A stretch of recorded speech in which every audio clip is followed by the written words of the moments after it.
খুলনার তেরখাদা উপজেলার আজগড়ায় আওয়ামী লীগ সহ সকল সহযোগী সংগঠনের নেতাকর্মী, জনপ্রতিনিধি ও সুধীজনদের মতবিনিময় সভা অনুষ্ঠিত হয়েছে।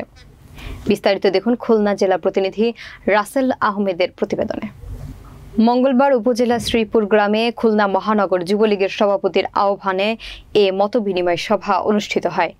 মহানগর যুবলীগের সভাপতি শফিকুর রহমান পলাশের সভাপতিত্বে সভায় প্রধান অতিথি ছিলেন জেলা আওয়ামী লীগের সিনিয়র যুগ্ম সাধারণ সম্পাদক ও তেরখাদা উপজেলা পরিষদের সাবেক চেয়ারম্যান আলহাজ মোহাম্মদ শরফুদ্দিন বিশ্বাস বাচ্চু। জেলা স্বেচ্ছাসেবক লীগ নেতা মাকসুদুল আলম মামুনের পরিচালনায় মতবিনিময় সভায় বিশেষ অতিথি ছিলেন জেলা আওয়ামী লীগের মহিলা বিষয়ক সম্পাদক হালিমা ইসলাম, উপজেলা আওয়ামী লীগের সাধারণ সম্পাদক UP chairman K M Alamgir Hossain, জেলা মহিলা আওয়ামী লীগের সভাপতি হোসনে আরা চম্পা, জেলা যুবলীগের সভাপতি চৌধুরী রায়হান ফরিদ, আজগড়া ইউপি চেয়ারম্যান কৃষ্ণ মেনন রায়, জেলা ছাত্রলীগের সভাপতি পারভেজ হাওলাদার।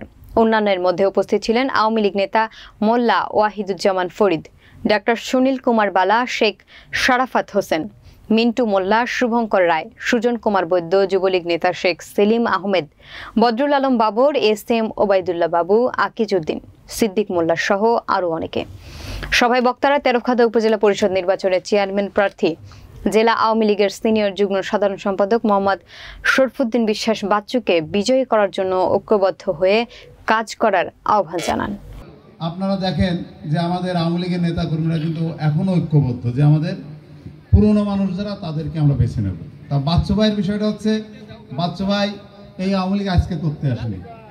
তিনি অনেক আগে থেকে একসময় ছাত্র রাজনীতি করেছেন, তখন তিনি ছাত্র সংসদে করে হয়তো রাজনীতিতে মানুষের চলার পথে অনেক সময় অনেক বাধা বিপত্তি থাকে, কিন্তু তিনি দুঃসময় কিন্তু এই আওয়ামী লীগের পক্ষে কাজ করেছেন এবং নির্যাতনের শিকার হয়েছে।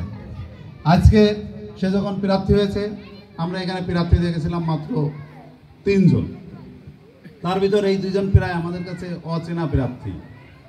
এবং আমরা আসলে সমালোচনা করা মুসলমান হিসেবে আমাদের এইটা খারাপ কথা, কিন্তু সমালোচনা করতে চায় না, কিন্তু যুক্তির খাতিরে কিছু কথা সামনে চলে আসে, সেই কারণে কথাগুলো বলতে হয়।